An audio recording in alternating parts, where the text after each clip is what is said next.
ఇష్యూగా మారిపోతుంది.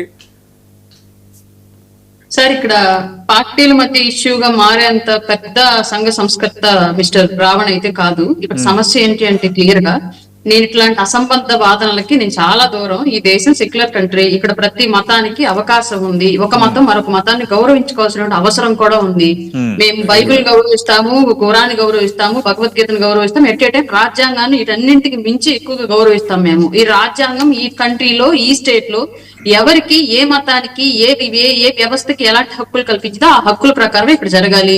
ఇక్కడ ప్రధానంగా పవన్ కళ్యాణ్ గారు మొదటి నుంచి మాట్లాడుతూ ఉంది, నేను పాటిస్తున్నటువంటి నా ధర్మాన్ని నేను పాటిస్తాను, ఎట్ ఏ టైం ఇతర మతాలను గౌరవిస్తానని చెప్పాడు. కానీ ఎక్కడ ఏ మతాన్ని తక్కువ చేసి పవన్ కళ్యాణ్ గారు మాట్లాడలా.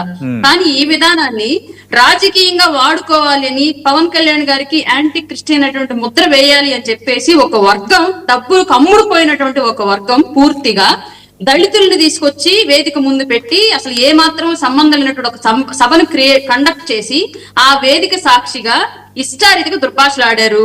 దీని మీద మాత్రమే మా పార్టీ కార్యకర్తలు మా అధ్యక్షుల వారిని తిట్టారని చెప్పేసి కేసులు పెట్టారు. ఆ కేసులకు సంబంధించి బెయిల్ వచ్చింది. కానీ ఈ తిట్ల తర్వాత, ఇతను మాట్లాడిన మాటల తర్వాత మొత్తం అతని అకౌంట్ హ్యాండిల్ లో ఉన్నటువంటి వీడియోలన్నింటినీ కూడా పరిశీలించినటువంటి ఆంధ్ర రాష్ట్ర ప్రజలు, అలాగే మిగతా వ్యవస్థలు కూడా అతను మాట్లాడినటువంటి యాంటీ నేషన్ భావజాలను పూర్తిగా వ్యతిరేకంగా తీసుకున్నారు. కాబట్టి ఆ అంశం మీద మరలా కేసులు నమోదవడం, ఆ కేసుల్లో అతని మీద ఉపా చట్టం అమలు చేసి రిమాండ్ కు పంపించడం జరిగింది. దీంట్లో పార్టీలు ఎవరైనా సరే ఈ అంశాన్ని మేము సపోర్ట్ చేస్తున్నాం, అతను మాట్లాడిందని చెప్పేసి చేసుకునే వాళ్ళు పార్టీ క్లెయిమ్ చేసుకోవచ్చు, వ్యతిరేకిస్తున్నాం అనే వాళ్ళు వ్యతిరేకించి క్లెయిమ్ చేసుకోవచ్చు. జనసేన పార్టీ యాంటీ నేషన్ భావజాలను పూర్తిగా వ్యతిరేకిస్తుంది. ఇదైతే కన్ఫామ్. పవన్ కళ్యాణ్ గారిని తిట్టిన మాటలకు ఉపా చట్టం ఎక్కడ చట్టం పెట్టదు. ఒక మేము పెట్టండి సార్ అన్నా గానీ చట్టం తీసుకోదు. ఆ విషయాన్ని కావాలని పవన్ కళ్యాణ్ గారి మీద, జనసేన పార్టీ మీద రుద్దేటువంటి ప్రయత్నాలు మానేయండి.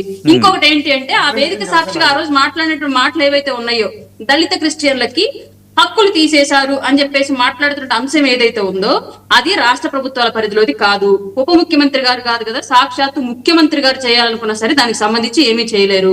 అది రాజ్యాంగంలో అంబేద్కర్ గారు రచించిన ఆర్టికల్ ప్రకారం ఇప్పటి వరకు వస్తూ ఉంది. కాబట్టి వ్యవస్థలో మీరు దానిలో మార్పులు కావాలి అంటే మీరు ఫైట్ చేయాల్సింది సుప్రీం కోర్టులో కేసులు వేసి, సవరణల కోసం పార్లమెంట్ లో ఇట్లాంటి అంశాల మీద మీరు ఫైట్ చేయాలి తప్ప రాష్ట్ర ప్రభుత్వాలను తిట్టి పవన్ కళ్యాణ్ గారిని ఫోకస్ చేసి తిట్టడం వల్ల ఎవరికి ఉపయోగం లేదు, నష్టం తప్ప. ఈ విషయం తెలుసుకోవాలి దయచేసి ఆ సోదరులు.